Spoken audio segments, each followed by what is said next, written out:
Welcome, everybody. It's Thursday night. You don't know what that means. That is the Apex E Series Showdown. And tonight, we're going to have a good race here at Atlanta Motor Speedway. The new configuration, the reprofiling are really what it is. Configuration still the same.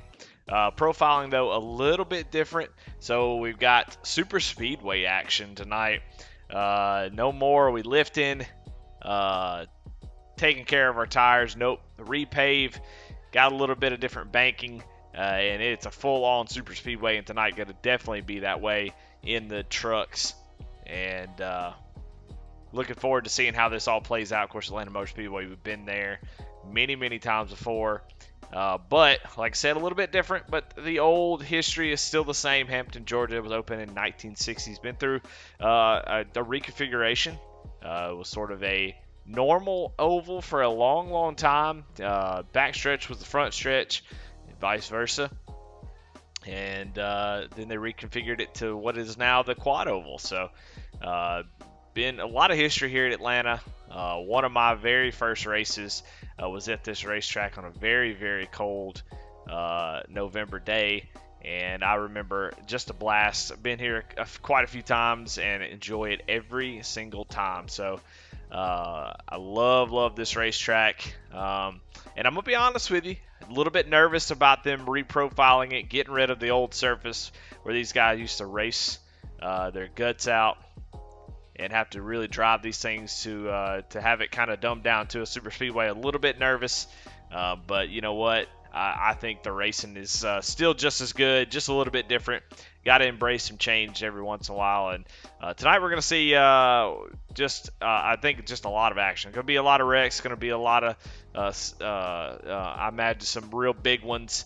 But hopefully we can get through this race without a whole bunch of tore up trucks. But we'll see. Well, so far this has been a fantastic season. We've seen a couple different winners so far at Daytona. Aaron Adcock was able to get the win, and last week at Vegas, Chris Carroll jumping on board early and getting it done. Just a fantastic performance from him to get it done at Las Vegas. So we'll show you the practice results presented by Apex Sim Racing Gear, and got a couple guys up front, man. Got to be looking out for these new folks. They got a team that I think is going to be really strong, and tonight's going to be all about teamwork, as it's a super speedway race. You see Mike Presley top the boards by quite a big margin. So Chris Bedwell, Daniel Holcroft. It's a drafting track, so a lot of drafting in practice, but regardless, it still shows who can really make things happen and find a little extra speed. So qualifying all about to be over. Got about 5 minutes left, so we'll go ahead and give you the current timing tower and see where everything's at. Right now, Chuck Pegleg Phelps has the pole right now. He's trying to win his own award. We still got some guys that have to make their laps, so not official yet. Won't be official for about another 5.5 minutes, but I tell you what, let's talk to some folks and let's see where their head's at as they get ready to race tonight.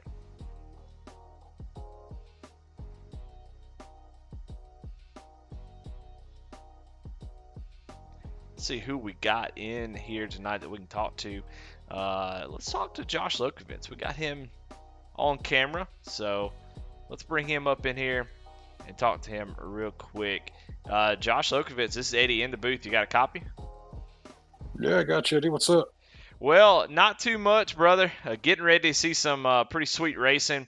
New Atlanta in the trucks. You could definitely expect a pretty big draft fest. So, what's the plan tonight as you get ready to try to get a win here in Atlanta? Well, we were actually just talking about that. I think I'm going to try to treat it a little bit like Daytona and hang out in the back for a little bit. 100 laps is a long race, so I'm just going to hang out in the back, see what happens. I know it gets pretty sketchy in the draft, so see if anybody makes mistakes and take advantage when we can. Well, tell me, what do these trucks feel like in the draft at this particular track? Daytona Talladega real wide. This definitely a little bit more compact as far as a racetrack goes. How is it different from Daytona Talladega? Well, it's not near as stable. I mean, it gets loose real quick, real easy, especially through the tri-oval. A lot of bouncing around and kind of chasing the rear end more than you're focusing on the bumper in front of you. So a lot more difficult, a lot touchier, a lot more sensitive, so to speak. Well, all right. Well, good luck tonight. Hope it goes well for you. Maybe we'll be talking to you at the end of the thing. Thanks, sir. Hope so. There you have it, Josh Lokovitz. He's ready to go. Got his team's stuff going on. Got everything sort of getting everything figured out. So, man, that's going to be really, really important for this particular race. Let's see if we got anybody else to talk to. Got a lot of Po-Man folks in the chat. Let's talk to Daniel Holcroft again, as we talked to him last week. Try to get some of these new guys in here. Maybe talk to one of his teammates. Let's talk to Kip Easley. See if we got him in here. Kip Easley, this is Eddie in the booth. You got a copy? Yes, sir. Well, brother, it's good to talk to you. We've had a couple races under our belt so far. Tonight, going to be a teamwork game. How's your team got their plan? You got your plan figured out? Are y'all ready to go and try to get the win tonight? Well, we're definitely ready. We got a plan. I don't know whether or not it'll materialize, but we're going to kind of see how the flow's going. I think we're going to try to go after some stage points, and then if it gets too crazy, we may just pull out and ride in the back. But kind of see how the flow goes and go from there. Well, 100 laps here at Atlanta, and you talked about being patient, maybe just finding a place to chill out. With Speedway racing the way that it is, the way these trucks get pretty good runs, in maybe the other cars like the Cup car, the Xfinity car, you got to be up front a little bit early before it's too late. But here in the trucks, you can really kind of get those awesome runs. When do you feel like it's too late to go? If you're riding around the back or about mid-pack, when are y'all trying to get to the front if it comes down to a green flag run to the end? Well, I'm going to go by the last pit stop, depending on when that is. If this one goes green and we're going with about 30 to go, I'm gonna try to get up to the front because I don't want to lose the main pack. But if we have that late caution, it's just going to kind of depend. I always like to have kind of 10 to 15 to 20 laps probably to kind of play with. To try to make a run if I'm going to make one. Just I don't want to wait too long and not be able to move because this track's not quite as wide as like Talladega or Daytona. So going 3 wide here is really not an option like those tracks are when you can take it really on the high side. So you got to make your move earlier. You're just stuck kind of riding. Well, that is some good inside information. That's why I pulled you up here. I pulled the right guy up here, I guess, because that's exactly the kind of stuff I was looking for. Well, thank you for talking to me, Kip. Hopefully I didn't waste any of your time, and y'all get down there and discuss some more stuff, but I appreciate you talking to me. Yeah, I appreciate what you do. Thank you. There you have it, Kip Easley, one of the new guys looking to have a good run here tonight at Atlanta. We talk about super speedway racing, the great equalizer, the plate tracks. They're just a different animal. I hate to say they're a great equalizer because while performance is still the same, there's so much skill that goes into this type of racing. And so some guys are just made for it. Some guys aren't. Some guys know how to work as a team. But everybody's still got a chance. It just, there is some luck. I think racing always involves some sort of luck. I don't think you can just say that this track's the only track that luck. I mean, the last couple actual NASCAR races, there's a lot of luck involved. I think last week at Phoenix, Kevin Harvick had, was going to sail off to the sunset and just got unlucky with a caution. But William Byron able to, on that second green white checker, make up the difference. So luck matters everywhere, but especially here in this type of racing. So, well, all right. Well, let's get some of this grid going as we go to set the Chuck Pegleg Pole Award winner and the Low Cash Motorsports starting grid. And let's go ahead and jump right into it.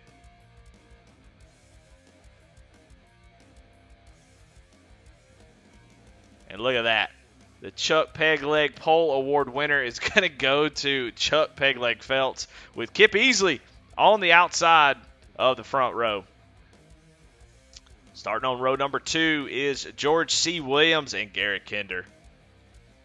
Row number 3 is Kyle Roberts and Daniel Holdcroft. We talked to him last week. He's part of that Nitro Motorsports team. We'll see if they can get it done. Next, right behind them is Willie Evernham and Chris McLean. Steve Ayers Jr. and Mike Presley. 11th and 12th is Anthony McPherson and Alan Smith. Looks like Alan's got a little underglow under that truck. I like that. Chris Bedwell, Josh Lokovitz, Matt Rogers, Dana Shepard. And bringing up the rear is Charles Stevens Jr.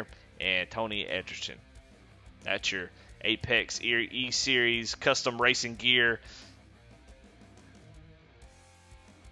starting grid by Locash Motorsports, of course. Well, all right. We're ready to get this thing rolling. I'm excited. And looking forward to some exciting racing as we got 18 drivers ready to, make it happen here. Trying out some new digs. There's going to be some hiccups, going to be some issues, but we're going to try to show you every bit of the action here as the pace car does pull off onto pit road. And green flag is out. We are super speedway racing here at Atlanta. So far, so good. Everybody taking it easy.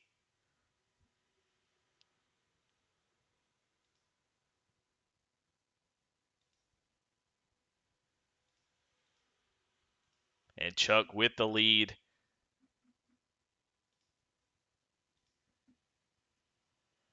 Down on the inside, but here comes Kip on the outside showing the super speedway. Oh, somebody's in the wall. I can't really see who that was. Oh, Daniel Holcroft is in the wall trying to click on him. Can't get him. Daniel already having some troubles. He get up into the corner and pushes up into the wall, and he is going all the way to the back. So big issues for him. We're still green, but Daniel already in trouble. But Kip, his teammate out front, was able to pull down on that bottom line. But now Garrett Kinder with Chris McLean and Kyle Roberts had outside row looking really strong.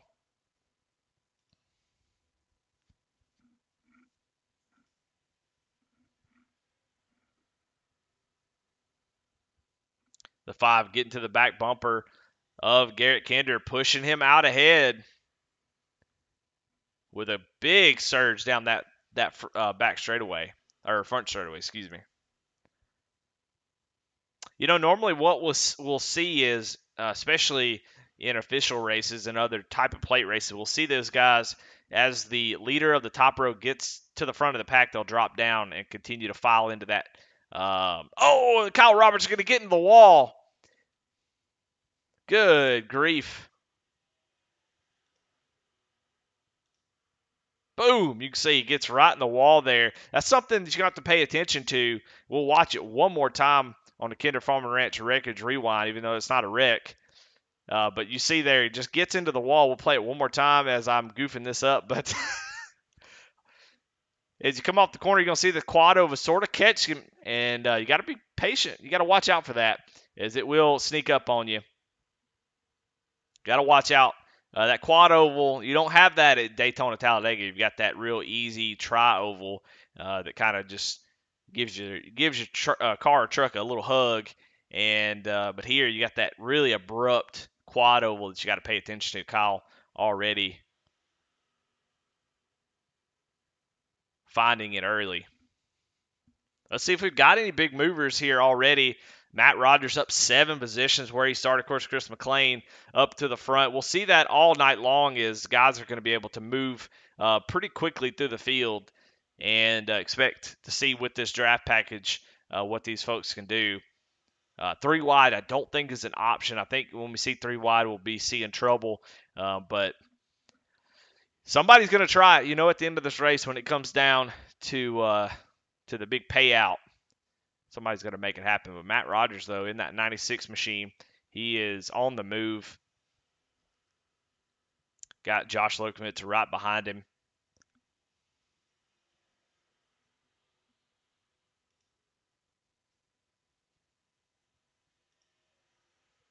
But up front, Garrett Kinder does have the lead as Chris McLean is locked to his front bumper.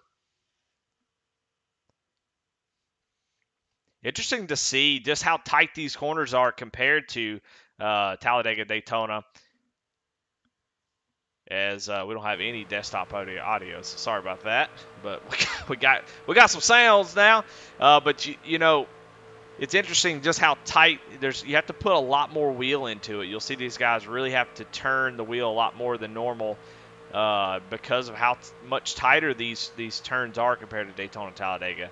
Even so much that when the Cup Series visits them this weekend, they'll actually have to pit off of the backstretch. So. Of course, that is not a rule tonight, so we're going to see guys have to figure out a way down pit road. Oh, as Chris McLean gets really loose there. My goodness. Let's go on board with him. See if we can see what this steering wheel is doing. How much wheel is he having to use?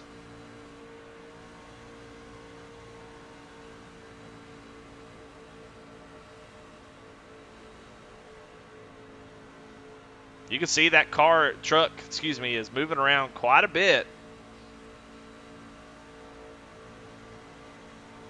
And you can see him just shifting down the straightaway, just back. But look how loose he is. I'm actually really impressed that the truck is this loose. I mean, Lokovitz talked about it, but I didn't really know what to expect. But you can see he is getting really, really loose on the entry. Like how much wheel he's having to put in. I mean, at Daytona Talladega, you're just smooth on the wheel, but here you can see the truck bouncing around, and that is really upsetting the balance of these trucks. Garrett Kinder does move down to the bottom lane to take over that top spot.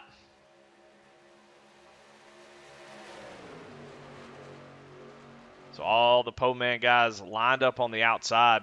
We got some folks hanging out back here as we look at Mike Presley and Stephen Ayers just hanging out in the back. You got Anthony McPherson, Charles Stevens, and Alan Smith. You can definitely tell they are pretty far back from the pack. You can see just holding that gap, just making sure they don't lose the draft, but also make sure that they are just not a part of any wreck or anything like that. So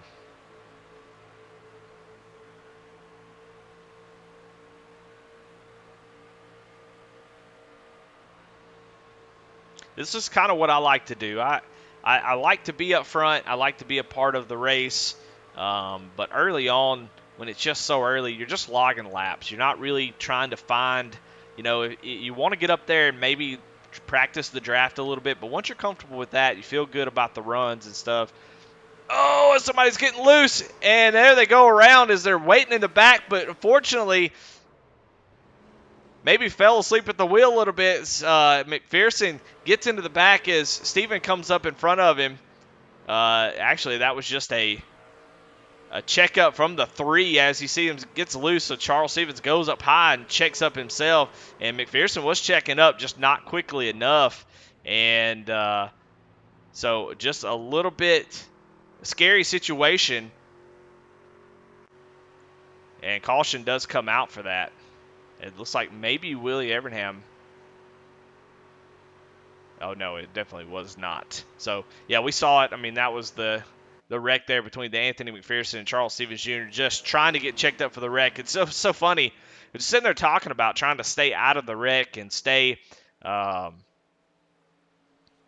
stay back far enough that you don't get into any issues. And that's also something you got to worry about. You got to worry about, everybody who's in the back, they're worried about missing the wreck. So they're going to check up early for something that maybe wasn't going to be a wreck. As I go back and try to see who that was I think it was a 96 of Matt Rogers here that is going to get loose.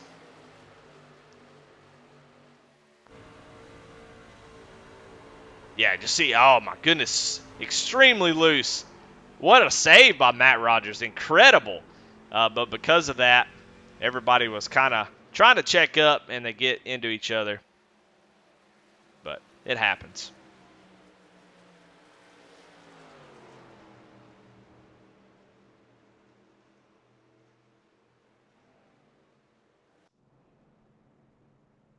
But under our first caution of the night, Garrett Kinder is your leader. Kip Easley is running second. Chris McLean and George Williams, your top 4. Chuck Pegleg Phelps in the 5th position. So a little break here.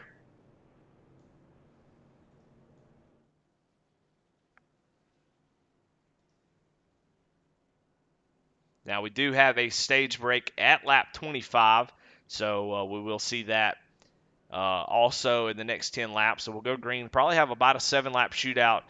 Very, very interesting decision by the admin here to have a stage break in each one of these. Just one early on in the race. Not really going to be a huge effect on how the race plays out with just the one stage. But it does make you want to race a little bit harder to get those stage points because you do get a pretty good bump for winning those stages. Only the top 5 get them, so not everybody. So those top 5 positions in the first for the first stage of every race are going to be extremely important. So guys are going to want to race really, really hard and try to get those.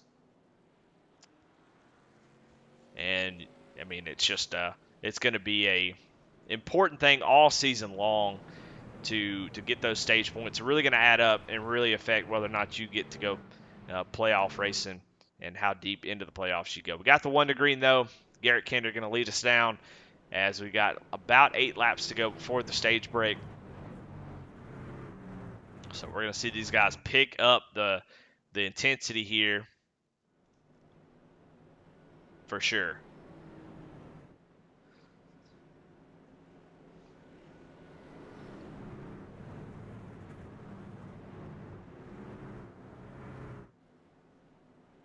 Couple guys, or just a couple guys involved in that wreck.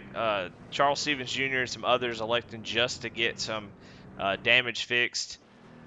Anthony McPherson, though, uses his one and only fast repair, so damage must have been bad enough that he needed to use that. So Anthony McPherson out of fast repairs. Everybody else electing to hold on to it, get that damage fixed. Charles Stevens Jr.'s front end still looks a little messed up. We'll see if that affects him. But holding on to that fast repair, I think that's a smart move. If your truck can sort of semi-drive, you want to hang on to it. Here we go. Green flag getting ready to come out. Get ready to go racing. Green flag is out.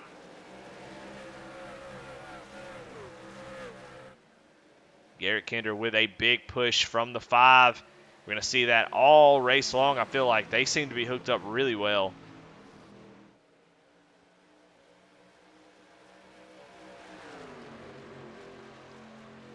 Just interesting. I'm so interested to see how this race plays out because of how little unnerving the trucks look. It's going to be real hard to push somebody like the 5 is to the 13 constantly because it seems like as the tires get hot, the truck and over those bumps is just not very stable. So I just see a lot of mistakes can happen if you're not careful.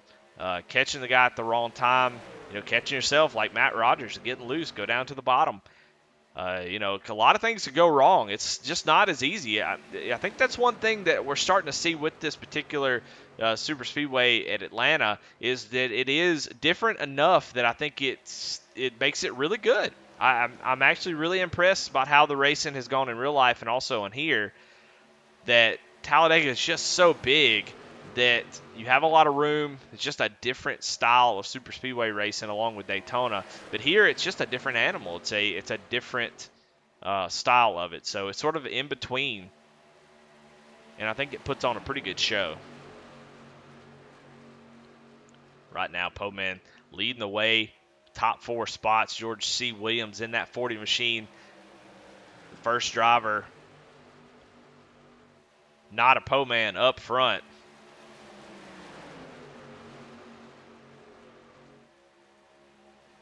See some guys working that top side, but everybody down on the bottom right now. Maybe a little bit nervous after that incident. Oh my goodness, and Matt Rogers gets into the back of Willie Evernham and almost had another incident. But as we get down, 5 laps to go until the stage break, guys are going to be trying to make their way towards the front and get those stage points. Right now, Kip Easley on the outside, taking that number 8 machine to the front. He's got George C. Williams right behind him. Stephen Ayers a little bit further back, about 2 or 3 car lengths.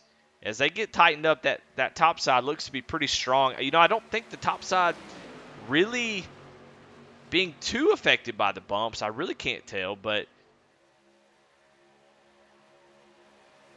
as they sort of lose their momentum. Oh, my goodness, and we're going around Steve Ayers through the grass as he gets clipped by Willie Everingham, and everybody able to avoid it. Steve Ayers able to save it, going through the grass, comes back up on the track.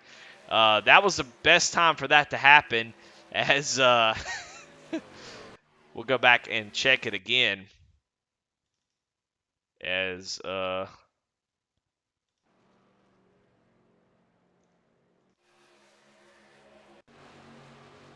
replay having a little bit of issue, but we'll go right here. You see that quad oval got him again, just a little bit late to the steering, and just a great job by Stephen Ayers. But back alive, we've got 2 laps to go for Garrett Kinder. You can see that 5 truck, who I think very, very good at controlling his truck. If the 5 truck's kind of having that issue, everybody else is. Willie Everingham in the wall again. That quad oval is just wearing him out right here at the end of this stage. But here comes George C. Williams, Matt Rogers on the outside, getting that outside rolling. Kip getting a little run here down the back straightaway. Chuck not quite as tight on the 5 as he would like to be, but trying to be careful here. You see the trucks moving around all over the place. George is going to get really loose as maybe the 96 gets to his back bumper just a tad, but it's really hard to say. These trucks are all over the place, but here comes, oh my goodness. And Chuck Feltz goes around at the end. I believe Garrett Kinder is going to be your Stage 1 winner, so congratulations to him. I thought we would throw it at the end of 25, so that's my fault. I probably should be clarifying those things, but they threw it right at lap 25. So your Stage 1 winner,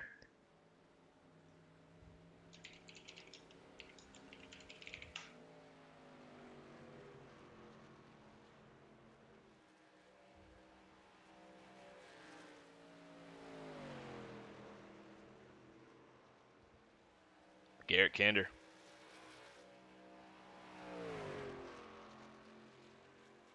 Well, all right, as we get everything racked back up, let's bring Garrett Kinder. Let's talk to our stage break winner.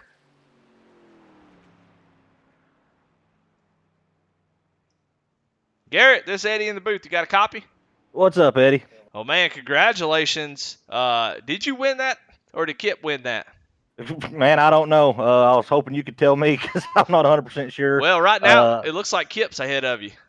Well, yeah, I don't know if iRacing got to the caution before I could throw it for the stage break or not, but I think I had him at the line, but by the time I got the caution thrown, I think he had inched in front of me just a little bit on that outside. Okay. Well, you know what? We're going to say you're the the unconfirmed Stage 1 winner, the unofficial, I guess, because we don't know. But that's fair enough. But we'll take it. Man, that's right. You're on pit road right now getting 4 tires. But tell me, what is it like out there? I see guys all over the place trying to get their trucks around this track. I mean, Chris McLean really doing a great job pushing you, but he was back, weaving back and forth. Just seems like it's really loose on entry. What are you feeling out there? Yeah, there's a lot of aero looseness, especially on entry, and then kind of all the way through 3 and 4 if you're the lead truck in the pack. That rear end just gets really, really dancy. It's really hard just to follow anybody and draft with anybody, especially if you're on the if you're on the high line. It gets kind of sketchy just falling in line just because you lose the nose so much, and it's difficult. I miss the old Atlanta. That's about all I can tell you there, Eddie. Well, so with that data in mind, and without maybe giving away too much, I mean, what do you think the secret is going to be? We see some guys hanging around back trying to just dodge the wrecks, but with that handling being an issue, what do you think the secret's going to be to maybe win the race, not just the stage? Finding a buddy, Hold on, I got to do some admin stuff. Finding a buddy and getting them to help push you around a little bit. Getting these runs timed out. That's why I was talking to some of these guys in my team. It's the second time I've ever raced this track, and the runs just come at such weird times I'm not used to. So, figuring out when the runs are going to move and figuring out what lane you need to be in, and that's going to be, I think, paramount for this whole thing. All right, well, 10-4, getting ready to go back green. Good luck. Thank you, Bub. There you have it, the unconfirmed Stage 1 winner. And if Kip Easley, if you go back and watch this here, you can be the Stage 1 winner as well, because it changed on me. It showed Garrett Kinder first, and then look, after y'all crossed the line, it showed you as number 1, and you're currently leading right now. So Kip may be the official Stage 1 winner, and we'll talk to him. We already talked to him, so but if it is Kip, I do apologize. iRacing can be a little weird sometimes.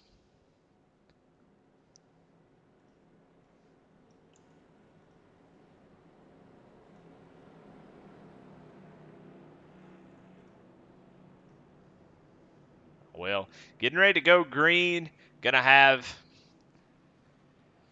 a nice little 72 lap run to the end, hopefully green. Be interested to see what long runs are like here, and maybe some tire wear becomes a factor.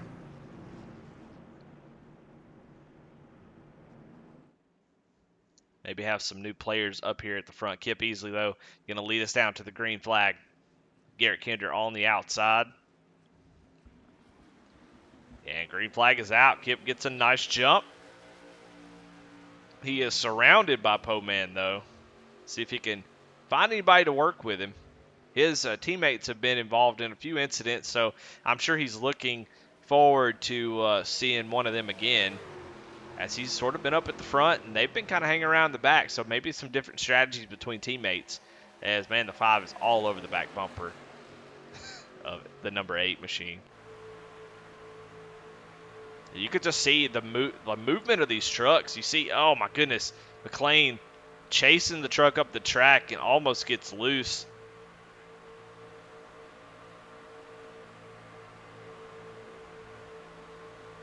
It's almost so loose you really just don't want to, bump the driver in front.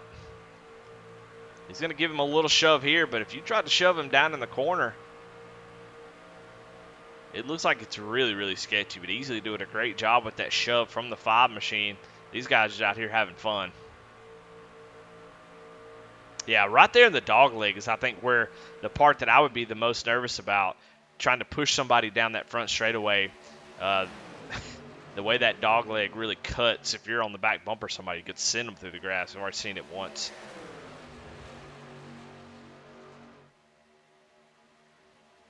Well, stage breaks are over. Now it's time to settle in, see who's got what, who's willing to race. I'm surprised to see these guys racing as hard as they are right now with really with the stage break over with.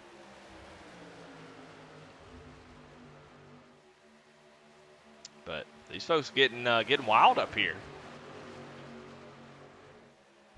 Somebody we haven't talked about yet is Chris Bedwell. In that 95 machine, we haven't talked about him yet, but he is moved his way up to the front. Chris Bedwell, a Final Four driver from last season, looking to continue that trend, as he is a threat every week to win these races. Had a fantastic race last week, just came up a little bit short. But he's moving around. He's jumping up to the high side, trying to pick up his teammate, Dana Shepard, up there right behind him in that 43 machine, that yellow on the top row. And you see those CDR guys getting lined up, trying to maneuver themselves, get together. That's the hardest part about some of this, is trying to get your teammates together, get them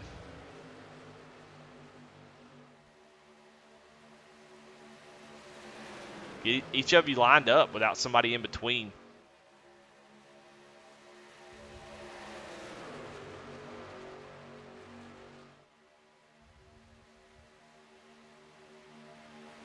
Up front, though, Kip Easley, man, showing his strength, hanging on.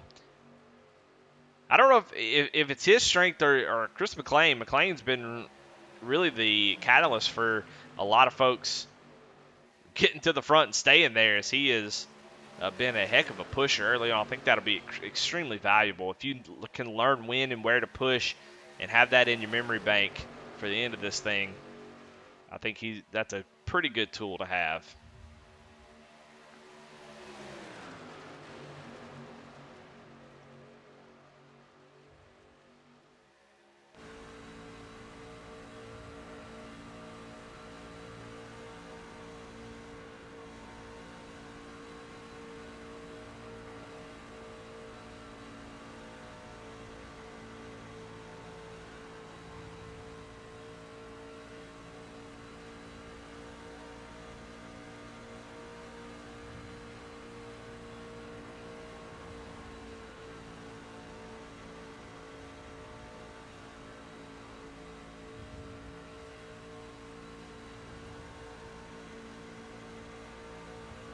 You see him shaking his head like, man, this thing is crazy.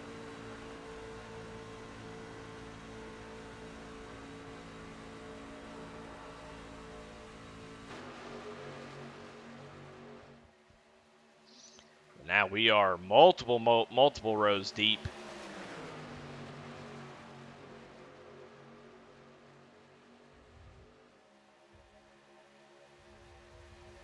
Looks like we already have an early retirement out of the race. Alan Smith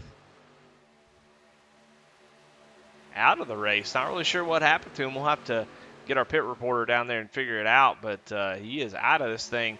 Mike Presley in that 44. He is running back here in the back, but he is a lap down, so he is looking for maybe a caution to get back on the lead lap. Don't know if he's got some truck issues or what, but he is well behind the field.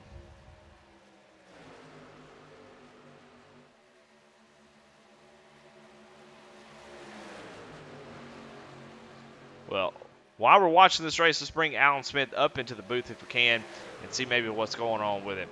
Alan's Eddie in the booth. You got me?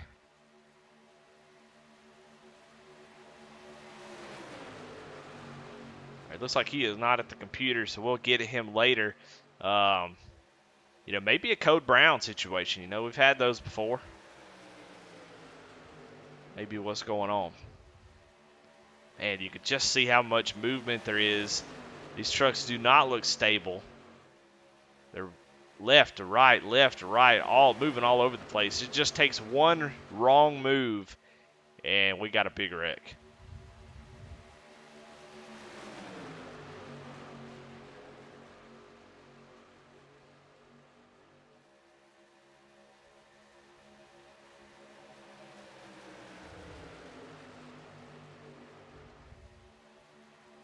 Really no change up front, though, as Kip continues to lead. Beam. Oh, we got a wreck behind. A big wreck. Matt Rogers, Charles Stevens, George C. Williams, and another time for Chuck Phelps goes around as a big wreck. Caution is out. As, man, that was a massive wreck that involved Dana Shepard, Stephen Ayers, Matt Rogers, Charles Stevens, George Williams, and Chuck Phelps. Let's go back and see if maybe we can, heaven forbid, we can get the replay right. see what happened here as get everything set up. And looks like it may have started with Dana Shepard. Let's go and maybe find out.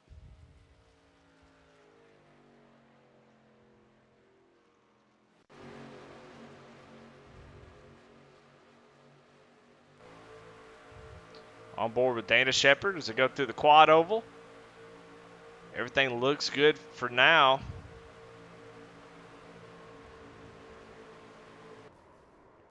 What in the world? Oh my goodness. Oh, Dana just gets loose in the 43 machine, and that kind of started all of it.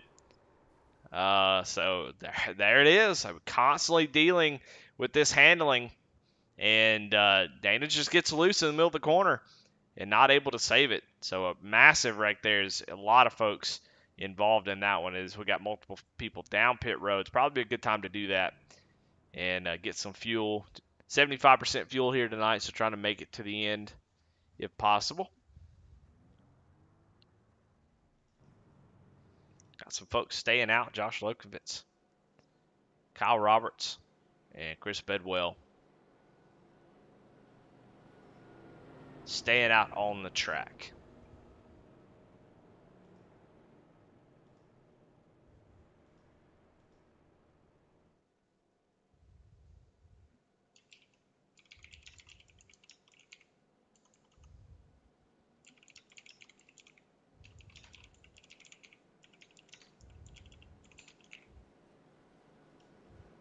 All right, we do have a report on Alan Smith. What happened to him? You see him there on the ticker. He is out, and looks like from race control, Alan Smith is out of the race for a connection issue. Oh my goodness.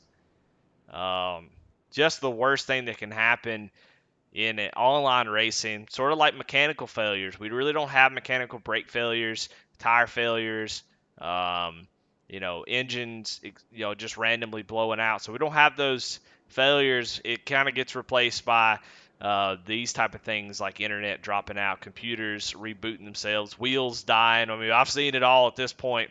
Somebody sneezing and the wheel come off the table that it's attached to. I mean, all kinds of stuff can happen. And it looks like connection issue takes out Alan Smith. Don't know if he'll be able to get back into this thing, but we'll see. Got to get back in. Maybe try to if you can, get back in here and at least have some fun. But really, really bummer. I know he was definitely looking forward to this race, and that is a really annoying thing.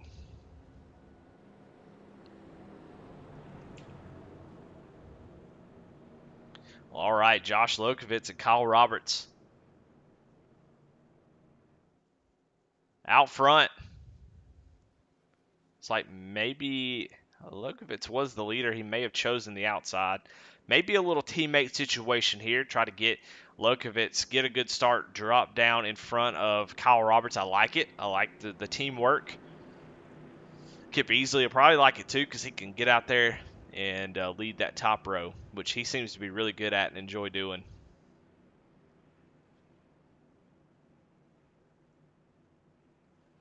Steve McDonald says in chat, how you doing tonight, Eddie? Well, doing fantastic because we got some really awesome racing and a lot still left to go here as Lokovitz going to lead us down into the Geico restart zone, gets a big, huge jump on the field, and will promptly drop down to the bottom for sure as green flag is out here in the Apex Sim Racing E-Series Showdown. A lot of fast repairs used up so far. Daniel Holcroft has his fast repair used. Chuck Phelps has used his. Matt Rogers, Mike Presley, Charles Stevens Jr., and Tony McPherson all used their one and only fast repair. So they are going to be most likely a little bit more hesitant. Kyle Roberts, though, he ain't. He's up here in the mix. As we got 6 trucks that are right on top of each other. Chris McLean is still right. As soon as he can get to the back bumper of somebody, he is just pushing. He ain't playing around.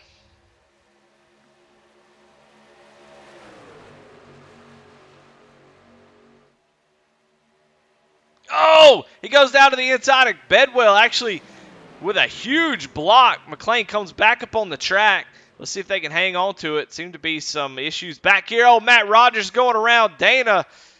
Oh, my goodness. Dana Shepard with a massive wreck. Good grief. You can kind of see it happening as everybody kind of gets nervous that McLean is kind of checking up. And you see Matt Rogers gets up in the wall, gets into Dana, and then big wreck as Dana does some weird Shadow Realm type flip and goes around. So we are under caution again. And unfortunate for Dana Shepard, just caught up into something that really didn't have much to do with him. But let's see if we can go back and maybe see that incident. Let's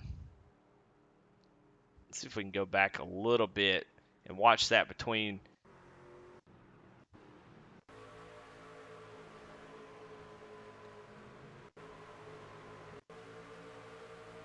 We try to get the replay going. Yeah, you see Chris McLean goes down to the inside of, I don't know, I guess maybe Bedwell was so used to him pushing all night that just didn't expect it. But you're going to see here,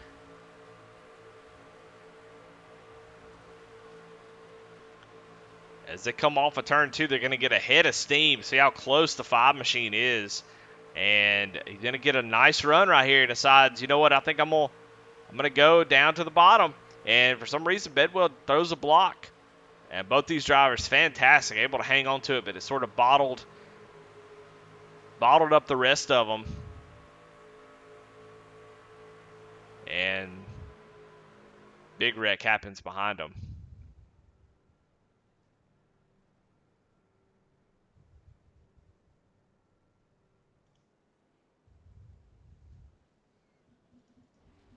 So Dana Shepherd on pit road.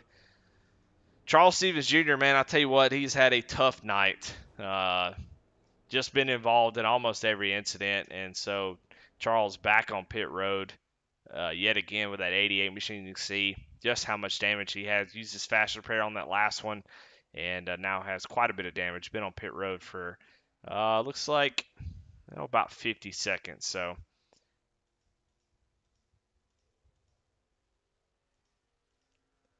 See if we can pull that up here. You can see how long he's been on pit road, over a minute here. And that usually indicates waiting on those guys to do a little bit of damage. He is going to get come out of pit lane. So got more to do most likely, but just trying to get as much fix as he can.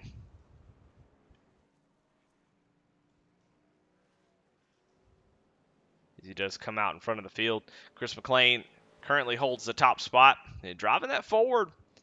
Got a couple forwards up front. You know, I heard Chris McLean one time say, you know, when he was in school, the teacher told him to circle his answers. That's why he drives a forward. So making that forward work, able to hang on to it and save that truck after that block from Chris Bedwell, and still holds on to that second position.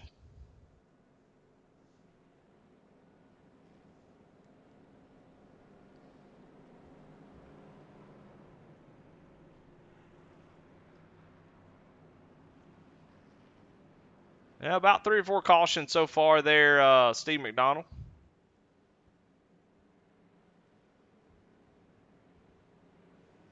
About to be expected. We still got a lot of trucks left in this thing. George Williams looks like he may be out.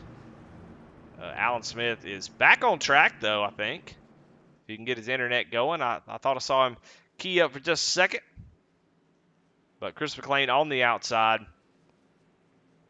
Lead us down to the green flag. Gets a good jump here. Green flag is out. And should pull down in front of that 13 machine and give Po-Man a little 1-2 punch down on the bottom.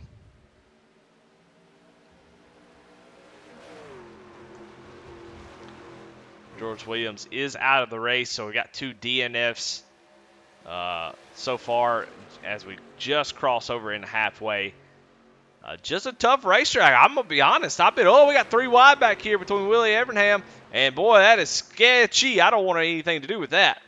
I feel you, Anthony McPherson. The 28 machine, he just backed out and said, I'm out of here, as he already used his fast repair, knowing he's got to get he's got to hang on to that truck. Willie Evernham with a little bit of right front damage, being a little aggressive here on the start. I like it. But I've actually been really impressed about the movement of these trucks and how much it's in the driver's hands. It's not a freebie. It's not like Talladega Daytona. I've said this 1,000 times. I sound like Fox broadcasting, where I keep saying the same thing over and over again. But as we watch Chuck Phelps with a big, massive push from Chris Bedwell, almost up there to take the lead. Man, that was a huge run down the front straightaway. And he's still getting at it.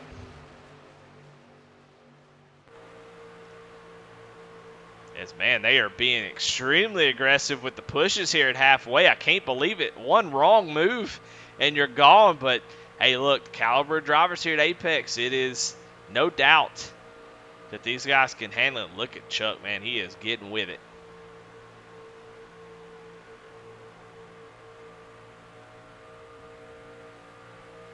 On board with Chris Bedwell, but looking out to the 75 machine. You can't see it, but with those gloves on, you can't see the white knuckles that 75 has got. Oh, and Bedwell's going to leave him. Going to go 3 wide here. 3 wide is very, very sketchy. You see Chuck doing a great job of hanging on to it as Bedwell sort of makes a pass and kills that top line's momentum. But he wants to lead that top lane. And so the 95 with a 3 wide pass on Chuck Phelps. Whew. Good grief. Made me nervous. Oh, that quad oval, man, that is getting them. Every time they get to that quad oval and the truck, they turn in so late.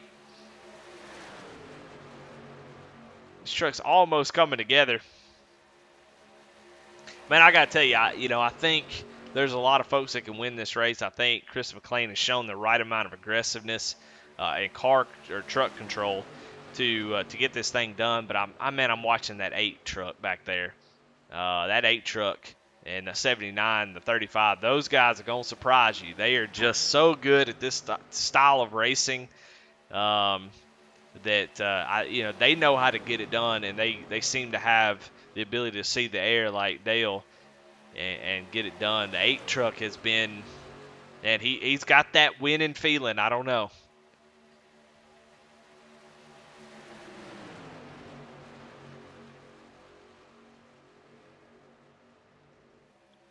Let's check our movers to see where everybody's at. Chris Bedwell and Josh Lokovitz currently with Tony Edgerton tied for the biggest movers of the race. You see Chris McLean, he's been up front all race long, and Dana Shepard up 4 spots.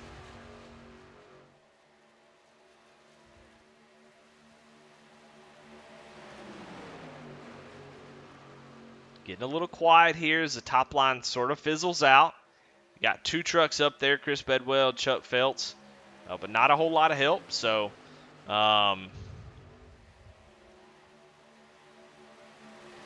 curious to see what just 2 trucks can do.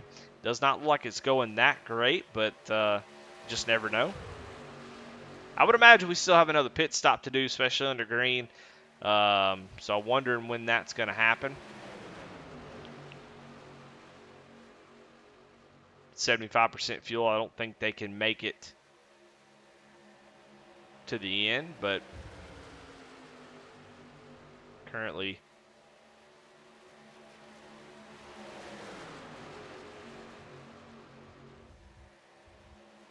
Chris McLean pitted 16 laps ago. Chris Bedwell, Lokovitz, 11.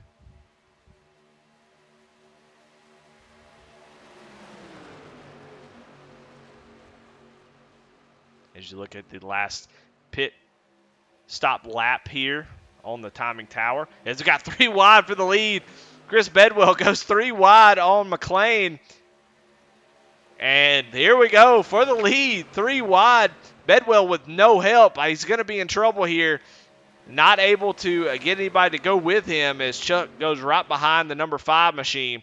Man, Bedwell feeling really lonely out there. He's going to have to find a teammate, find a buddy, as he tried to make passes and stuff alone. But right there, it kind of got hung out to dry on that run right there. So as you look up at the timing tower, you can see when the last time everybody pit. So expecting to see, I just can't imagine them being able to go 50 to 60 laps on fuel. So I would imagine they've still got to make one more stop here at some point.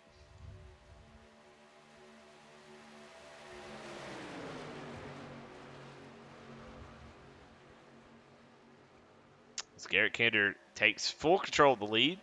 Got a nice little gap out back as Kip Easley gets to the back bumper with Josh Lokovitz right behind him.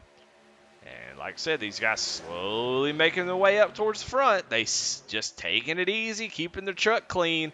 And Kyle Roberts really the only one up here that Kyle and Chuck, the only one up here that has already used their fast repairs.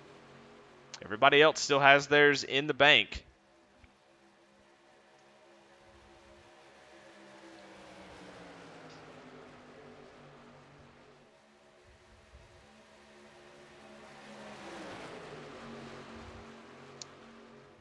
Getting a little pit road reporting, about 38 to 40 laps per tank. So we're looking, if they last pitted at lap 48, not going to be able to make it to the end.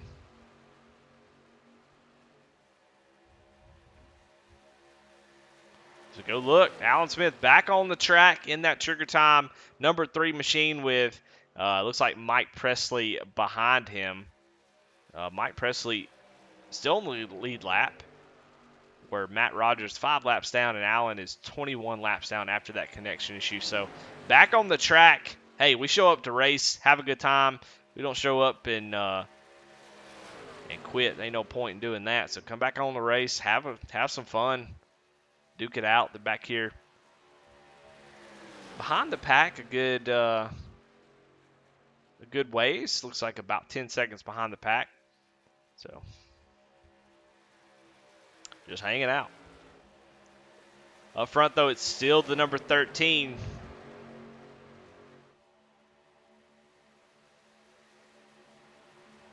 Is now the high line is now Chris McLean and Chuck Feltz. Looks like there's just sort of a desire for folks to get down to the bottom. I think we'll see that as it comes down to pit, trying to get down pit road under green flag conditions. We've already talked about how. Let's go on board with Garrett Kander. As we see, this is what might take to get on pit road here, is we don't have any kind of rule to pit on the backstretch. You'd have to start going right now and have to hit pit road, and that's going to be sketchy. So some guys hoping for a caution because that looks scary as all get out. I'm going to be honest. So going to be some nervous drivers. I think we'll see everybody sort of get lined up there on the bottom. That way they can get down on pit road without much issue. But going to need to be some communication between drivers so they know who's pitting. As, like I said, it's going to be really, really sketchy to get off of pit road. Talladega Daytona has a really long exit of turn forward for pit road. And you see how quickly that pit road comes up on you. And I don't know. It's going to be tough.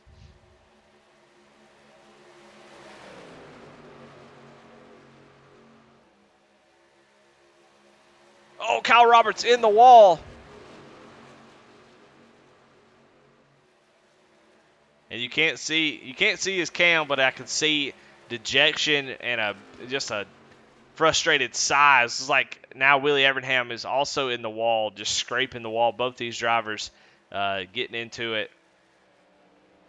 Yeah, Kyle had a big sigh, just a feeling as he gets in the wall, and now he's going to lose possibly the draft if that damage is bad enough.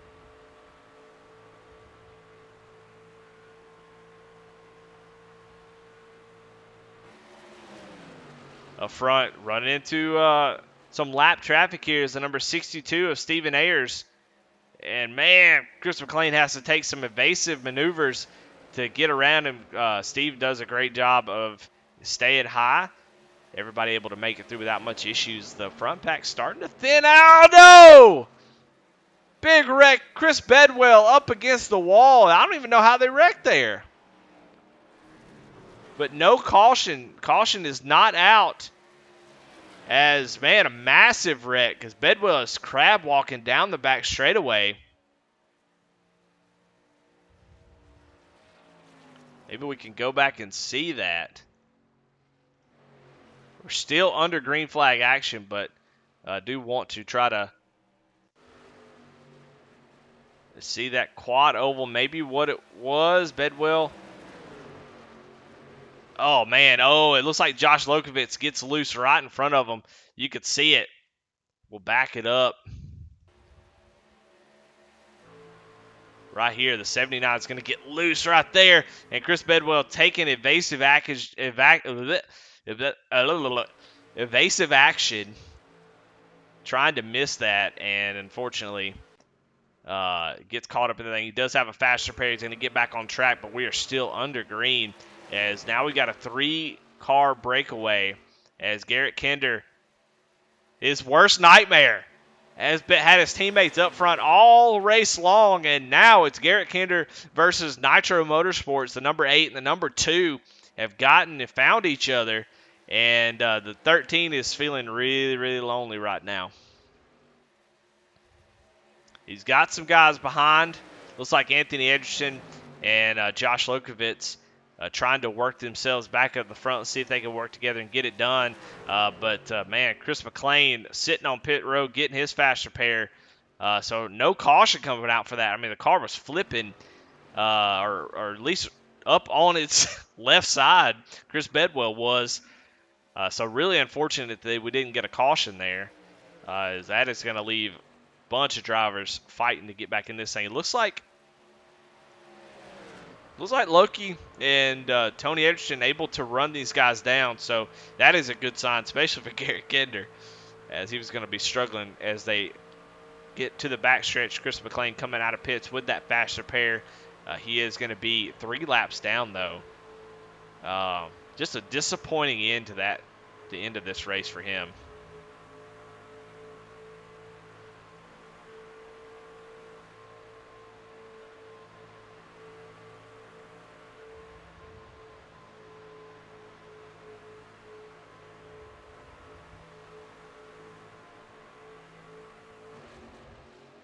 But up front, still the number 8 of Kip Easley with his teammate Daniel Holdcroft right behind him.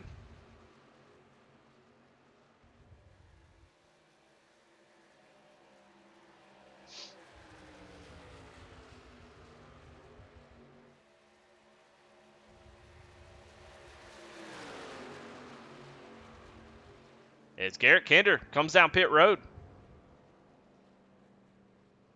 So Garrett Kinder coming down all by himself to make a pit stop here, which will be the final pit stop of the night for the 13 machine for sure. Let's see if he's got any help as he comes out of pit road. I mean, he's going to come out with Kyle Roberts right behind him. Kyle Roberts looks to be a lap down, so Garrett Kinder finding a friend, and I can't think of a better one than Kyle to come out and have a plate racer like him right behind me to help push me and keep me in this thing.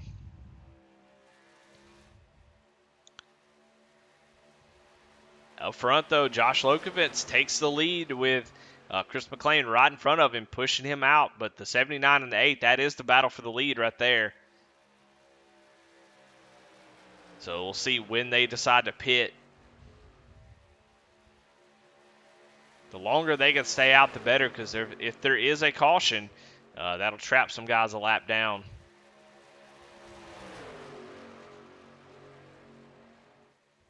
I mean, it wouldn't be too terrible as you were able to take the wave around, because these guys still have to pit, but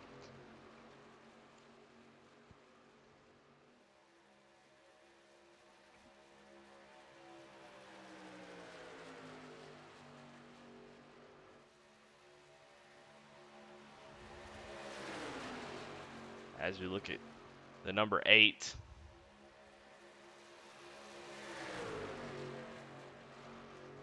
you can see Garrett Kinder 6.3 seconds back and falling.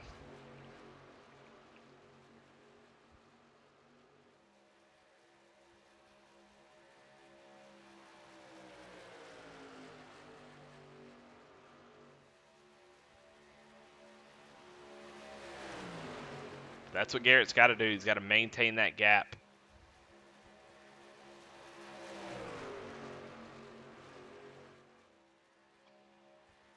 Going to be easy to do. He's got Kyle Roberts pushing him. And when I say he's 6.4 seconds back, he's a lap and 6.4 seconds back. So a little misleading there. But once these guys come down pit road, it will cycle out. Josh Lokovitz on pit road now by himself. So he's going to try to get down pit road, get that fuel. You know, a question: do you come down?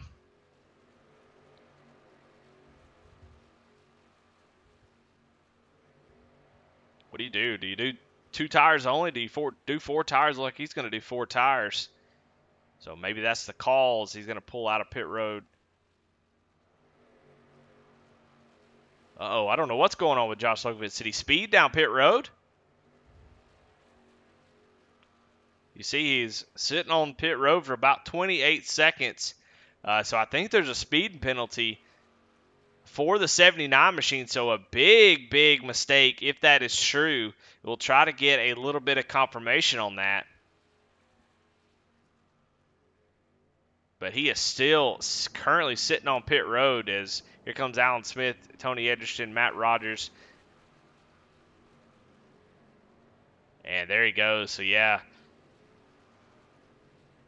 Wow, very, very disappointing if you are Josh Lokovitz. And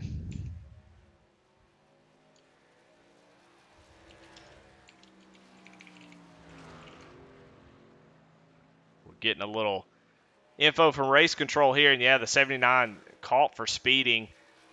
42nd hold. That's going to really put him behind. He is currently 2 laps down. So Josh Lokovitz speeding on pit road. That difficulty getting on pit road, we talked about that, just so tough. And a little bit over the line for the 79. Up front, Kip Easley still leading the way, though.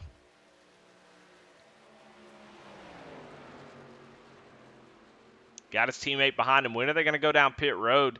They are the last, they've been out on this set of tires and fuel the longest. So they are really stretching it out, trying to maybe catch a caution. Kip's kind of putting himself in a precarious situation. And now you're going to have to go 3 wide here as Matt Rogers does stay low right on the apron.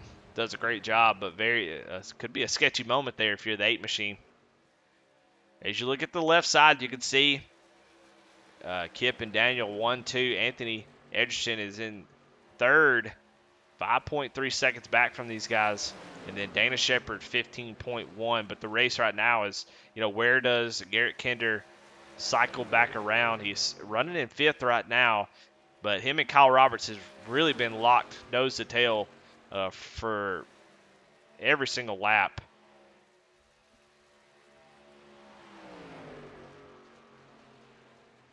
So we'll see once the top 2 make their pit stops. And that's what they're doing right now. So both Kip and Daniel Holcroft coming down pit road to make their final stop. And who is that? Tony Edgerton getting wild down in pit road.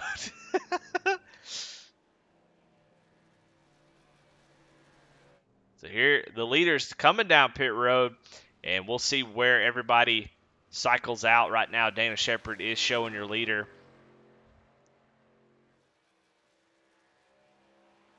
As he is yet to pit himself, so we should see him in the next few laps.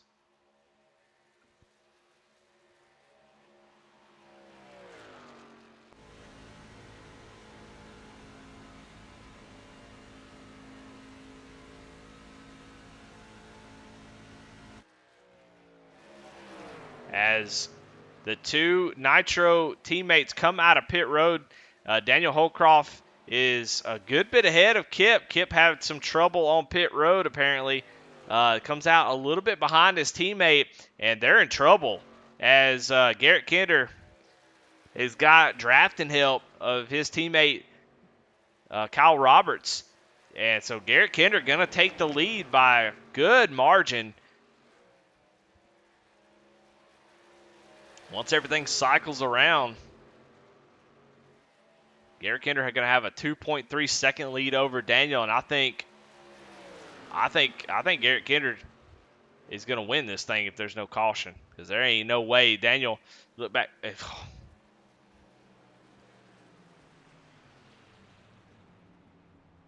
It looks like somebody is on the track. I can't find who that is. Who is that on the track? I think that might have been Chris Bedwell. Let's go see. Yeah, there it is. Oh, my goodness. Josh Lokovitz and Chris Bedwell. Chris Bedwell been involved in quite a few incidents tonight. Not really sure what's going on, but you see Chris, he was way back in 12th. Just pushing Chuck out there, and as they come down off of turn 4, you're going to see that quad over. They're going to move around a little bit. And Chris, yeah, I don't know. Chris, a little odd out of Chris tonight. He was being really aggressive on the side draft, and I'm not really sure if that was really necessary. Maybe a little bit of net code. But interesting nonetheless, and I can tell you Garrett Kinder is punching the air right now. Man, he had that thing in the book. I mean, as soon as I said it, so I guess I'm to blame. Because as soon as I said if he doesn't get a caution and end up getting one.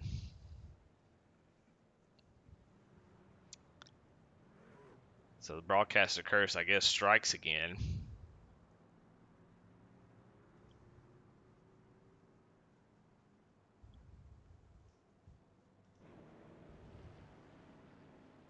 As man, a real tough night for a lot of drivers.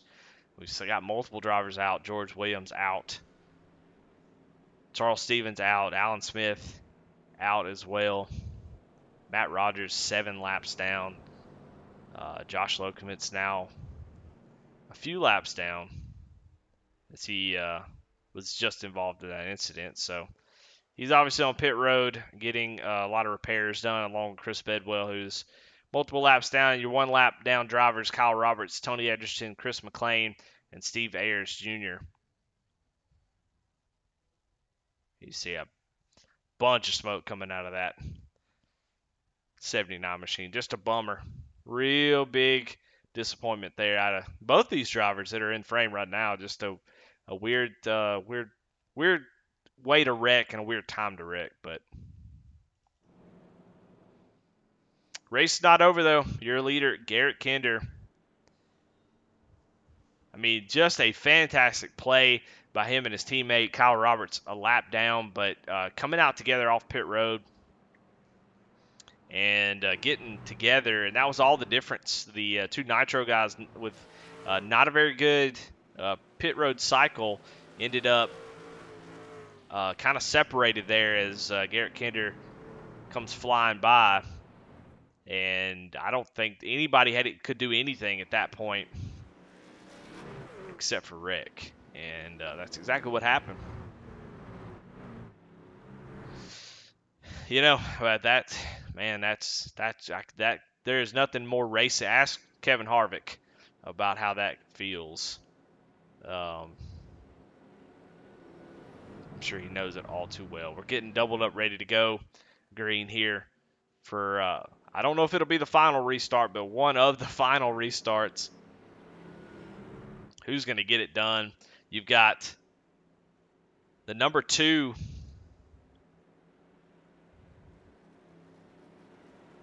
Of Daniel Holcroft on the outside, as here comes Kip Easley along with Willie Evernham. But you see a lot of teammate stuff, kind of some guys separated.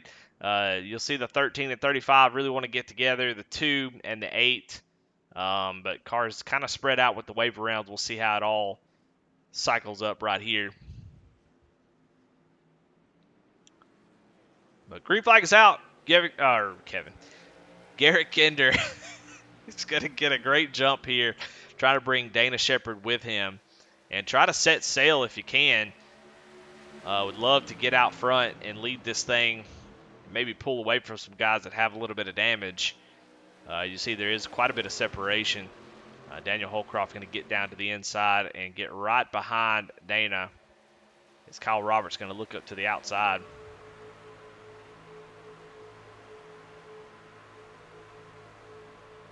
I'm getting cursed at in chat for bringing that caution. Caution's out again as Willie Evernham has gone around along with, I believe that's Steve Ayers.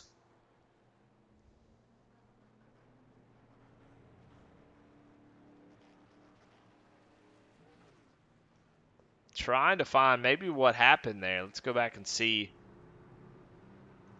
if we can find it.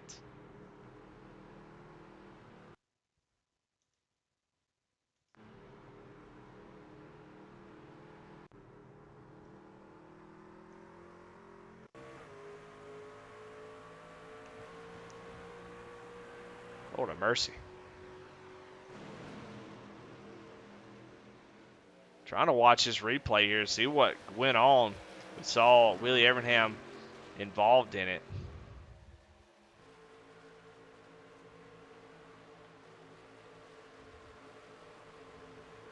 Got a big run coming. Oh, Kip is going down pit road, and that's where all that started. Kip goes down pit road, and guys just trying to avoid him. They're talking about that pit road entry. That'll get you every time. So I don't know if Kip had a penalty, but he was coming down pit road at that time, and the guys just trying to avoid him. Is where that all started. So not really sure what happened. If he had a penalty he needed to serve, but he was trying to get down pit road on that green flag there.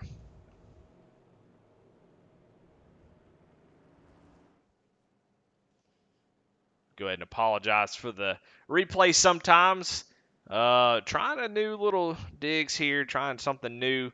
Got a lot more information we can show on the screen, and stuff that we can give the viewers, people to look at. Some really cool stuff that we can show.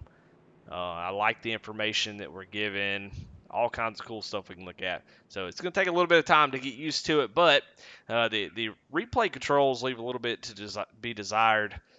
So apologize for the lack of really in-depth replay analysis, but we'll get it figured out.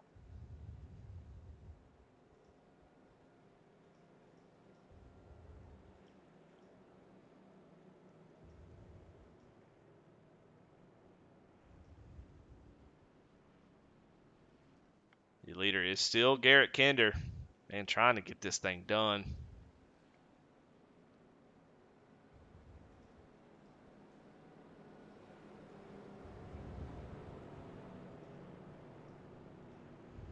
Look here, Dana Shepard is now your biggest mover at 14 spots.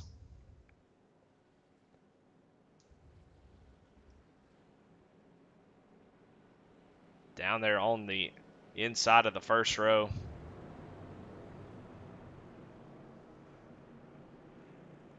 So currently by far the biggest mover of the race.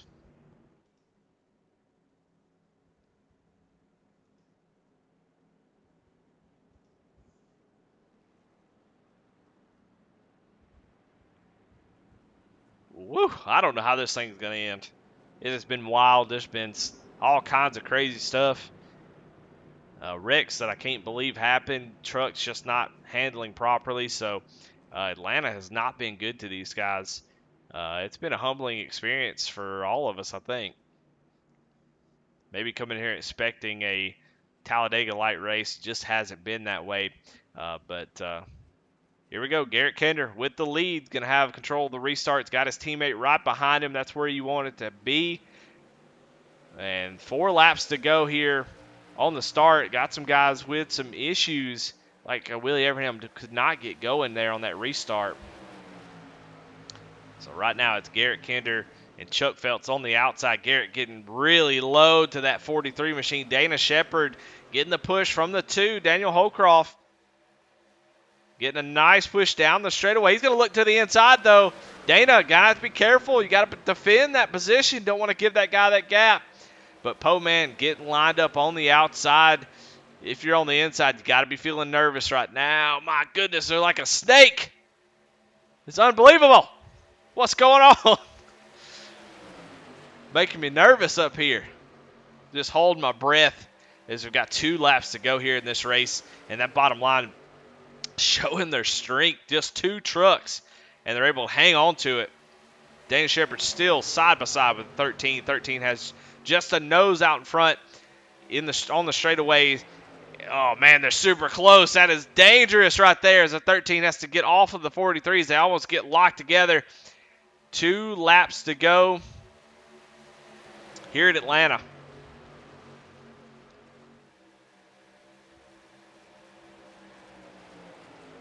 Man, I cannot tell you how impressed I am. Here comes Kip easily up the middle or down on the bottom, getting to his teammate. What's going to happen? There's no way they make it back to the start-finish line without a huge wreck up front. Just not going to happen.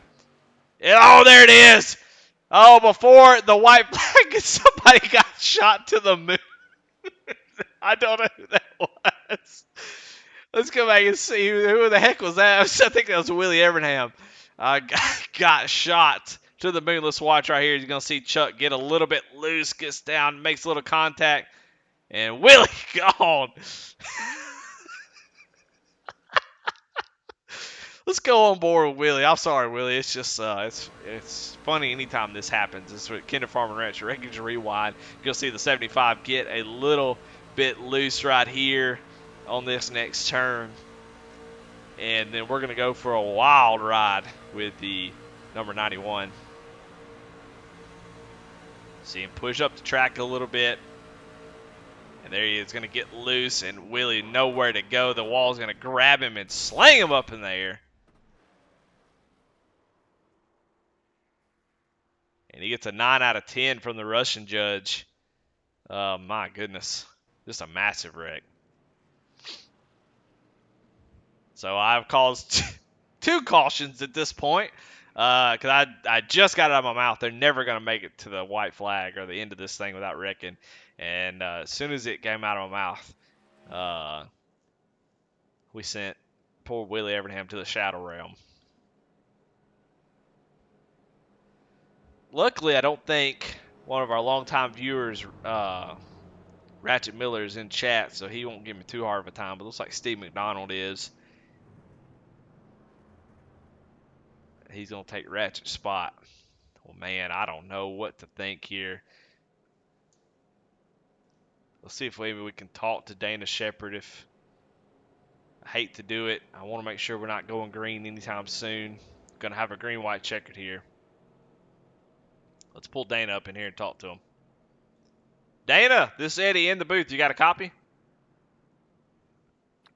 Hey, I got you. Well, man, leading this race, your biggest mover of the race. Been involved in some things here and there, but here you are with the green-white checkered leading this race. What do you got to do to get this win here? I got to hold it wide open. I can't lift and just make sure I'm at the checkered first. Well, you're lacking in teammates up front. So what's your choices as far as who you want to be pushing you? How are you going to defend the lines? How are you going to defend this onslaught of what you got? A couple teammates around you. I think I'm going to take the bottom here and make them all fight me from the outside. There you have it. All right, good luck, Dana. Get him back to the right channel. You hear him a little bit nervous, but also trying to take care of some business while he's being forced to talk to the broadcast while he's leading the race. But, hey, that's why I love it. I want to get them raw reactions, but he's going to take the bottom here. You heard it. He's going to keep it wide open and maybe close his eyes. You know, that might be something I'd do. I just close my eyes real tight and just hold it down to the bottom. And, like the Matrix, just kind of blindfold yourself.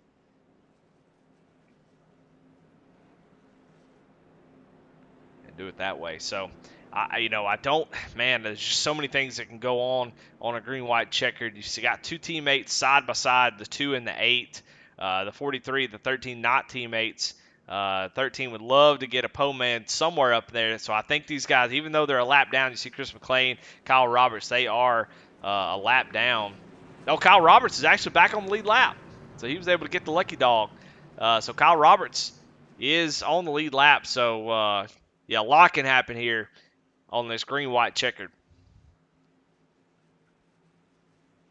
Dana Shepard going to lead us down. Going to get a huge jump here. Going to get quite a bit out ahead. I'm watching these two right here, as they try to get together, I wonder if he can do it. The 8's going to pull down. Oh, that's very, very dangerous. Going to keep an eye on that. As right now the front, though, the 43 and the 13 trying to get together here and kind of run away with it. Kinder not going to waste any time, not going to pull any punches. If the 43 wants to win this thing, he's going to have to survive an onslaught of a bumper of that Ford F-150.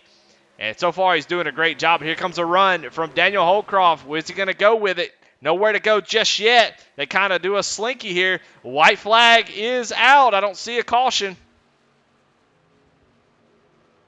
Final lap. Teammates trying to get together on that top line. Are they going to be able to get done in time? And no, Kip going to go down to the inside. I think that's going to be tough. Garrett Kinder pushing that 43 out. When does he dump him? When does he leave him to take the checker flag? He's got to do it soon. Is he going to have the opportunity to do it? Dana goes up high to block. 13 goes down low. Do they make contact? They do make contact. Oh, my goodness, they're wrecking across the line. And I don't know who won. I have no clue. It shows Kip Easley is your winner. That was unbelievable. Unbelievable.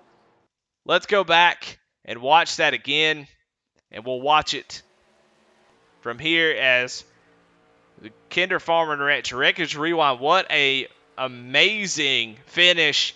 As you see, the 13 goes up high, going to drop down low. Dana Shepard going for the block. They make contact. Just a ridiculous net code. And, oh, my goodness. Yeah, I really wish that we could bang doors here on iRacing. I think that's something they really need to work on, is they should be able to make contact right here, boom, and not have the Dana Shepard 43 machine get all out of shape. But, man, look at that last lap from Kip Easley. We're going to go back and watch it from his point of view and watch all the action here on the last lap of this restart. We'll speed it up just a little bit so they get going.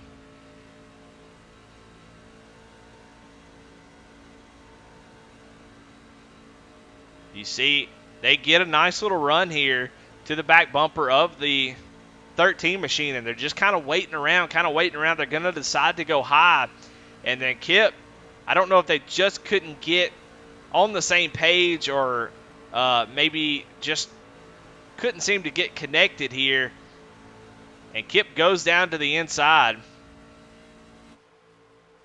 of his teammate. He's going to have a massive run right here. He's just waiting for something to happen here on the back straightaway.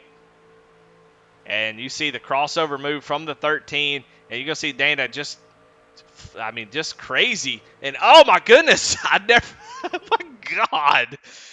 Oh my goodness, that was incredible. Let's watch from the cockpit. Man, Kip almost ate it here as he was trying to dodge Dana. What a amazing job by the number 8 machine. Oh, wow. Wow. Really cool. We'll watch it one more time. Man, just an amazing... Oh, what a maneuver there. I mean, just completely wrecks across the start-finish line, but able to get the win. Really, really exciting finish there. Looking forward to talking to these guys. Let's see if we can...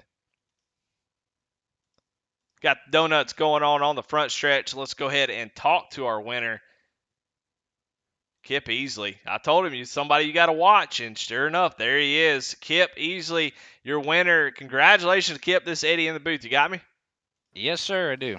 Well, we talked to you at the early part of the race, the beginning of the race, and just about what it was going to take to win. A little bit of luck there after those green flag pit stops. Needed a little bit of luck, but able to get that green-white checkered and found yourself in contention for this thing. And talk about your race, and then obviously talk to me about that last lap and what y'all were trying to do.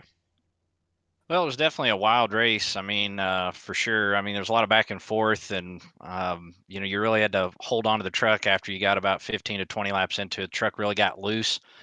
I thought it was actually better on the bottom, or on the top, than it was on the bottom. It was a lot looser on the bottom, but we went through and we had a good stage, and then after that we were just kind of riding for a little bit. We got in there through there, and we got down to the last lap there, and coming to the white there, me and my teammate Daniel Holdcroft was, I told him, where do you want to go? I was going with him. He went to the high side, but he had older tires than I had, and therefore he got a little loose, and I thought I was going to wreck him, honestly. So I went low. They pulled out quite a ways, and I thought, well, I'll settle for a third place finish. And then, they were racing there to the line and wrecking, and I bobbed when they weaved and got lucky, I guess.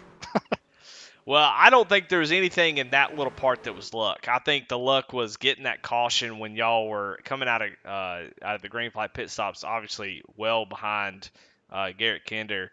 But that little bit at the end was, to me, all skill. It took a lot of skill to get the run at the right time, knowing that there's going to be some sort of move up front, and then the skill to dodge Dana Shepard as he comes across your front bumper right at the start-finish line and just dodge Calamity. Just incredible. So, I mean, definitely not luck in that portion of it for sure. Well, Kip, congratulations, man. As always, we try to give you a floor here for any sponsors or shout-outs. What you got? Well, I just want to appreciate my team. There's big help tonight, and Stephen Ayers and Daniel Holdcroft, they were big help the whole race. Those guys are good to work for, or race with, and James Kunkel, he couldn't be here tonight. I know he'd be eating this up too. He hates that he missed it, so those guys are fun to race with, and I just want to appreciate my wife for letting me do all this, and thank you guys. You guys put on a heck of a broadcast. Appreciate Aaron, the admins, the league here for doing this. It's a great league. And have a good time, and appreciate what you do. Well, there you have it. Your winner, Kip Easley here in Atlanta. Man, just a good way to punch a ticket there on the last lap. And then we'll talk to, of course, second place, Garrett Kinder. Obviously, probably disappointed, but an exciting finish. Garrett, what do you think about it from your point of view?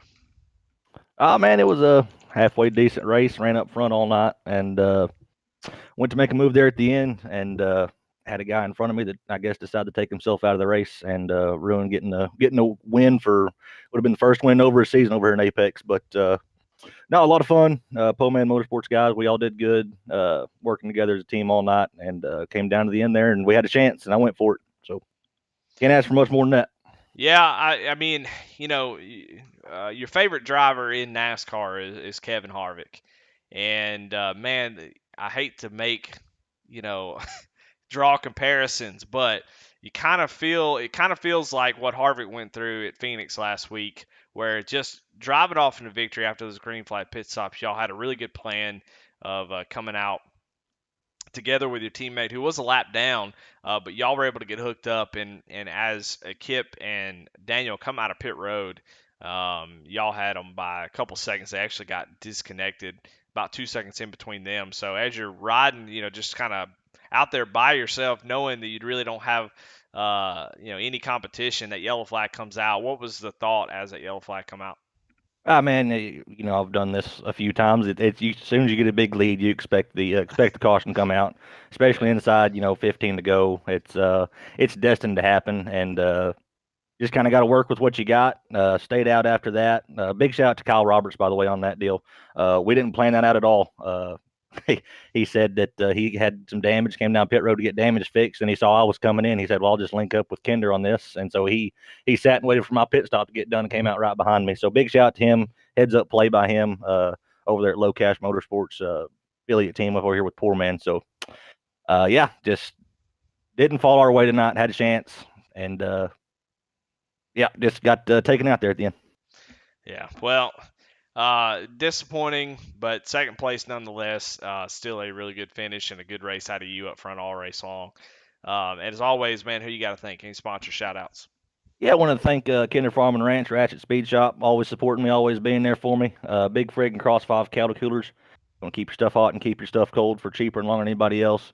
Make sure you check out Big Frig and Cross 5 cattle coolers at bigfrig.com. Ray Page and Andy over at Wolfpack Racing, excellent guys. I know all my teammates over at Po-Man Motorsports, all the guys over at Velocity and Superior Performance Motorsports. Thanks, boss man. Aaron Adcock over here put this league on. He does a great job with it, and man, it's interesting doing basically the full season all on the truck schedule. So it'll be pretty cool to do all that this season. And thank you up in the booth. Thanks all my teammates. We all worked pretty good tonight. All the affiliate teammates and all that good stuff too. So yeah, it's one of them things we'll get back after them maybe next week. All right. Well, there you have it. Garrett Kinder, obviously, definitely disappointed. Second place has got to be just the toughest sometimes. It's just, especially when you feel like you got a good race win, you make the right move, and it just kind of comes apart at the end. Second place doesn't feel good at all. Let's talk to our third place finisher, though, is Daniel Holcroft. He's been waiting in the wings. We'll get him up in here and talk to him real quick. Daniel, the setting the booth, you got me? Hey, Eddie, what's going on, buddy? Well, you are, man. Down at the end of that race, had the chance with your teammate, and just couldn't get together there on that last little green-white checker. But the green flag, the yellow flag saved you, put you back in contention. But there at the end, just not able to do maybe what your teammate somehow pulled out an amazing miss as Dana Shepherd goes across the track, and my man does like this crazy move to miss it. Had he not have been so as quick to it, we might be talking to you as a winner. But third place, though, fantastic finish, able to dodge that wreck at the end and come home in third. Talk about your race, man. How'd it go for you? How did all play out? And of course, right there at the end, tell me about that last lap. Well, it didn't start out too good. I got pretty tight on the first lap and scuffed the wall. Luckily, got a caution, got some damage fixed. Came into the stage and went ahead and decided to take that fast repair by accident. And then, we were just trying to play a little strategy, and me, Kip, and Ayers all trying to stay together. And it worked for a while. And then during all them cautions, I think the last time I took tires was, I'm sitting here looking like lap 48. And then on that last lap, Kip was going to push me. We were going to go to the high side, and it got loose on me, and he had to do what he had to do. And once he got by me, I just tucked in behind him to shove him. And I don't know how he missed that wreck, but I tell you what, that was, I don't know if that was good luck or good driving, but good for both of them. Yeah, it was definitely impressive, but a good recovery for you. To have a chance there at the end, you can't ask for much more, and to come away with an interview, to me, that's what I always say, and especially when the race is broadcasted, you don't always have to win, but dadgummit, get an interview. I think that's just as good sometimes. So able to get it done, get a third place. Your teammates, two teammates in the top three. That's pretty dang good.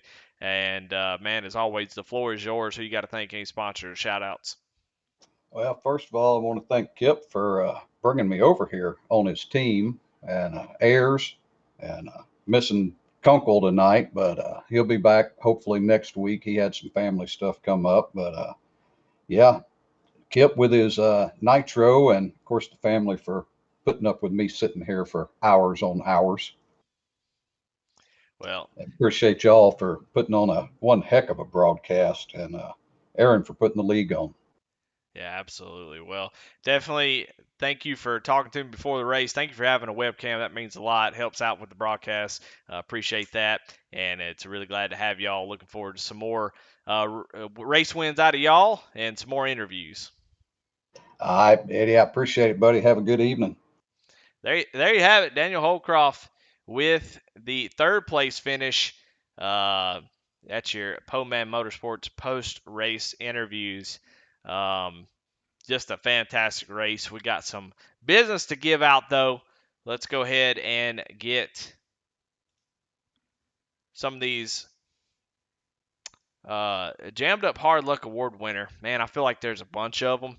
But I don't know. Man, it's really, really hard to say. And there's a lot of bad luck tonight. Golly, I don't even know who to give it to. I'm going to give it to Willie Evernham, who went to the Shadow Realm as we saw him get flipped and turned upside down. And so he's going to be the Trigger Time Jammed Up Award winner. So congratulations to Willie. Hope he's okay. The biggest mover of the race, you see right there on the screen, Anthony Edgerton. So Tony made up a bunch of spots, and he is going to be the Kyle Roberts handmade leather hard charger. So Tony Edgerton, congratulations to him. Also a 4th place finish, pretty dang good finish there for Tony, who had a pretty good race. So as far as the paint of the night, we don't have that, so I don't have to give that out. Well, man, I tell you, that was I don't know. I don't even know how to feel about that race. That race was wild and crazy. But let's go ahead and pull up the results. Brought to you by Apex Sim Racing Custom Gear. Kip Easley, Garrett Kinder, Daniel Holcroft is your top 3. Tony Edgerton in 4th. Mike Presley with a great finish in 5th. Kyle Roberts in 6th. Chuck Pegleg Feltz in 7th. Dana Shepard there on the last lap.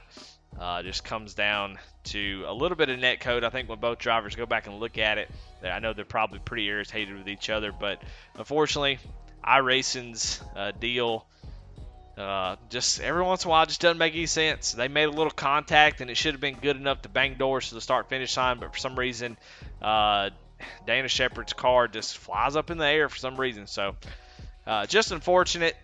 I mean, that's part of internet racing, I suppose. It's always been that way. But sure would love to see these trucks be able to bang doors, touch each other every once in a while without it just acting crazy. So just kind of a bummer to see it play out like that. I think when both drivers go look at it, they'll see it was just kind of annoying for it to end that way. But Dana Shepard comes home in 8th place. Stephen Ayers in 9th. Anthony McPherson in 10th. 11th, Chris McLean. 12th is Willie Evernham. 13th, Matt Rogers. 14th, Josh Lokovitz. 15th, Chris Bedwell. 16th, Alan Smith. 17th, Charles Stevens Jr. And 18th is George Williams. Well, man, guess we're going to call it a night. It was a good race, a good wait. We're missing some drivers, missing some Chris Carroll, missing some Aaron Adcock. Like to see them back next week and get our full field out there of championship contenders. But man, Kip Easley putting himself in that conversation now where he is locked into the playoffs. So, man, going to be really, really exciting as we move on through the season. I think it's only going to get better and better. But as always, got to thank Apex Sim Racing. .com. Go check them out, man. They got some good stuff, some bad A button boxes, all kinds of sim racing accessories. I mean, look what they got. They got all kinds of screens. They got stuff to put on your Fanatec wheel, give you some buttons. You got some buttons. Go buy a button. Go buy a toggle. You get tired of the boring light switches in your house. Go buy one of his toggle switches and swap it out for that. And that way, turn your lights on with a pretty cool switch. So always thank Jimmy for all that he does. But anyway, that's it for me, Rebel Racing Network. We will see y'all next week. Having a lot of fun here in Apex. Looking forward to the rest of the season and seeing who we're going to crown champion. But anyway, y'all have a great night, and we will see y'all next week.